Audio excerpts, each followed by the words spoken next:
Iran के पास परमाणु, जी हां, यही सवाल उठा है, क्या ईरान के पास परमाणु है? क्योंकि ईरान के टॉप ऑफिशियल ने आपके सामने बयान ये लगा रहा हूं जिसमें वो साफ साफ कह रहे हैं कि हम यानी ईरान के पास परमाणु से बड़ा और परमाणु से बेहतर हथियार है। दोस्तों, इसके बाद पूरे इलाके में सनसनी मच चुकी है कि ईरान के पास ऐसा कौन सा हथियार है। दूसरी तरफ ये तो क्लियर कट बात कह दी ईरान ने कि हमारे पास परमाणु से भी खतरनाक हथियार है, और इजराइल इस बात को इग्नोर नहीं कर सकता, क्योंकि अभी तक ईरान का मजाक उड़ाया जाता था कि अबे इनके मिसाइलें खचरी होती हैं, ये होती हैं, वो होती हैं। लेकिन लास्ट जो हमला था वो देखकर ये चीज़ क्लियर हो गई है कि ईरान के पास बहुत चीज़ें ऐसी हैं जिसको हम मान नहीं सकते, लेकिन उसके पास है। दूसरी तरफ ये आप देखिए, अगले कमांडर हैं, ऑफिशियल ईरान के, इन्होंने ऐसी बात कह दी है कि बड़ा बवंडर आ सकता है। इन्होंने कहा है कि इजराइल जो स्टेट, जो ऑक्यूपाइड स्टेट है, वो बहुत छोटा है, बहुत छोटा सा मुल्क है, और हम चाहें तो पूरे जियोनिस्ट को खत्म कर सकते हैं, यानी कि पूरे के पूरे यहूदियों को खत्म करने की बात ईरान के एक आला अफसर ने कर दी है। यानी अभी तक इस तरह की बात ईरान नहीं करता था, लेकिन ईरान के द्वारा यह बात अब कर दी गई है, जिसकी वजह से हालात और खराब हो सकते हैं। सरजमीन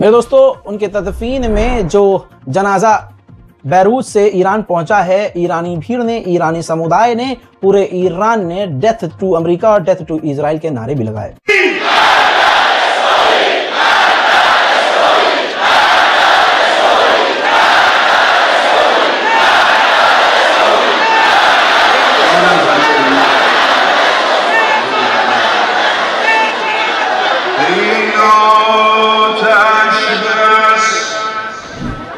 कि अमेरिका इजराइल की मदद के लिए इसलिए मैदान में उतरा है क्योंकि इजराइल को इंटरसेप्टर्स की कमी पड़ रही है। जी हाँ, इंटरसेप्टर्स यानी मिसाइलों और ड्रोन को रोकने वाले आयरन डोम और डिफेंस सिस्टम में लगने वाले मिसाइल और रॉकेट की कमी पड़ रही है, जिसकी वजह से अमेरिका इजराइल की मदद के लिए उतरा है।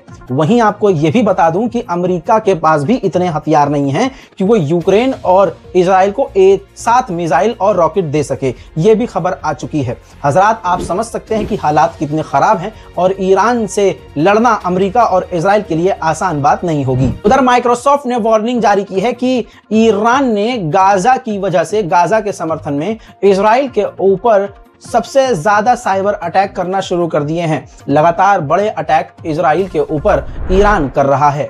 हजरत मोहतरम, उधर ईरान फुल फॉर्म में आ चुका है। ईरान ने अमेरिका के तमाम युद्धपोत को धमकी दे दी है। ईरान ने कहा है कि हमारी रेंज में, अमेरिका के हमारे इलाके में जो युद्धपोत खड़े हुए हैं और हम पर नजर रखे हुए हैं, वो सब अमेरिकी युद्धपोत हमारे निशाने पर है। अगर हमें भड़काने का कोई काम किया तो हम जवाबी कार्रवाई कर देंगे। हजरत मोहतरम, आखिरकार जो मैंने कहा था सच हुआ। ईरान के मिसाइलों के डर ने अमेरिका को इजराइल भेज दिया है। अमेरिका के फौजी इस वक्त इजराइल के अंदर थर्ड एयर डिफेंस सिस्टम के साथ तैनात हो गए हैं। कहा यह जा रहा है कि third air defence system America का अभी और भी कई यूनिट इजराइल पहुंचना है। उधर इजरायली डिफेंस मिनिस्टर ने फिर से बात बदली है और कहा है कि हमारा अटैक बहुत जल्द ईरान पर होने वाला है, और हमारा जो हमला होगा काफ़ी डेडली और काफ़ी खतरनाक होगा। हम हमला करेंगे ईरान पर, लेकिन इसका इफेक्ट दूसरी जगह भी देखने को मिलेगा।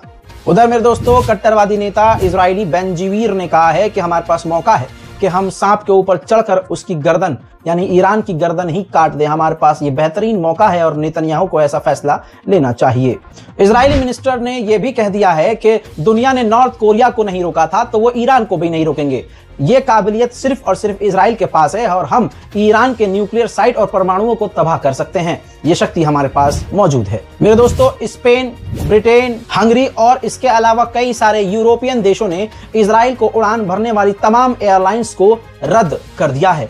अगले आने वाले कुछ घंटे खतरनाक भी साबित हो सकते हैं, ऐसा अनुमान लगाया जा रहा है। एक तरफ पूरी दुनिया है और एक तरफ अकेला ईरान है। हजरत मोहतरम, पूरे यूरोप और पूरी दुनिया ने ईरान की एयरलाइंस पर पाबंदी लगा दी है। अब ईरान की एक भी एयरलाइंस ऐसी नहीं है कि वो यूरोप के ऊपर से गुजरकर कहीं चली जाए। ईरान के ऊपर कड़े प्रतिबंध लगा दिए गए हैं।